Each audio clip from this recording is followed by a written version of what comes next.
Hey everybody, welcome to the Thumb.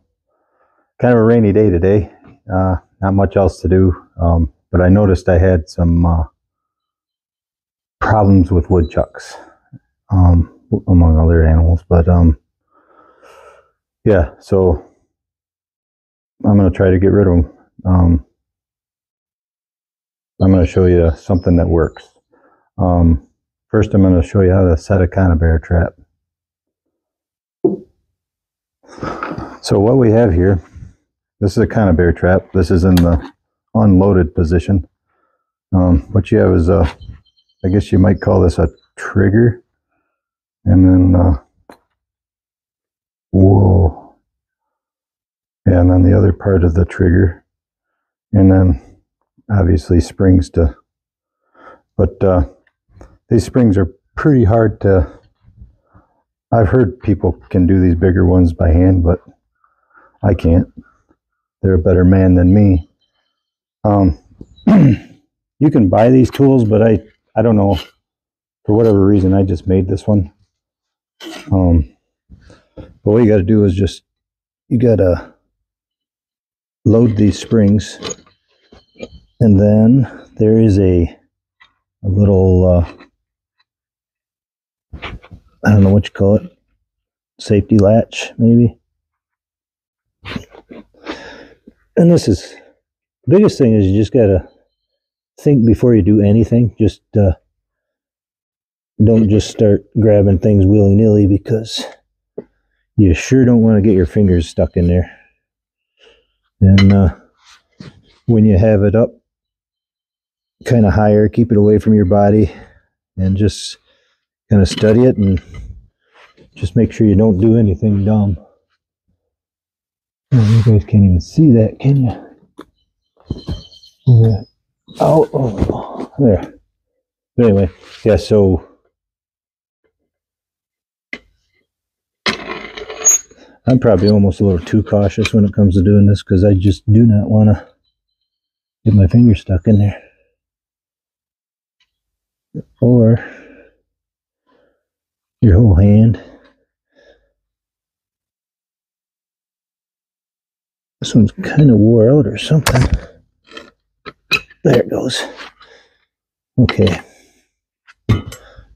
Now I'll bring this up a little closer. So yeah, here's what we have. Like I said, just kind of keep your fingers away from everything as much as you can. Now, what I got to do is very carefully fold these into the open position. And then once you get it to this point, if you see those little keepers fell off, but yet you're kind of past the point of okay, so then what you got to do is just, these have these little notches in, and then in this trigger there's a notch for that to go. Kind of center the thing in between the square there, and this is the critical point of once you kind of take your fingers off, then it gets to be kind of dangerous. So just keep your fingers out, away from everything like that, and then it's ready to go. So what I'm going to do is just put it over a hole. Okay, first I'm going to show you why I'm doing it. You see where they kind of chewed into these bags a little bit, and now there's soybeans laying all over. The only reason I'm thinking it's woodchucks and not coons is I've had bags of soybeans sitting at home in the barn, and I've got coons down there too, but the coons didn't really bother the seed that I know of. So yeah, we're gonna find out.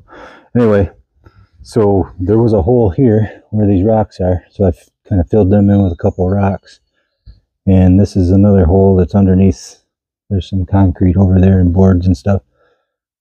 So basically what you do is you just set those conibear traps right over the hole, fill the hole up as much as you can with the trap. So basically the only way out is through the trap. And then over here there is another hole underneath this board. So I just put a heavy board over that one. I'm assuming they got this all hollowed out underneath all this concrete. And then here's another hole over here, so I put a trap over that. So yeah, one way out, one way to heaven. So yeah, I'm not gonna show you any gruesome details of when or if it works, but I know it works. But yeah, I'm not gonna show you a dead woodchuck. Hopefully I'll catch at least one or catch them all.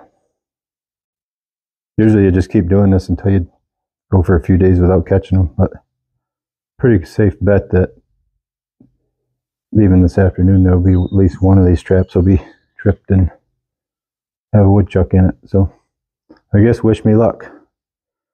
Thanks for watching and take her easy.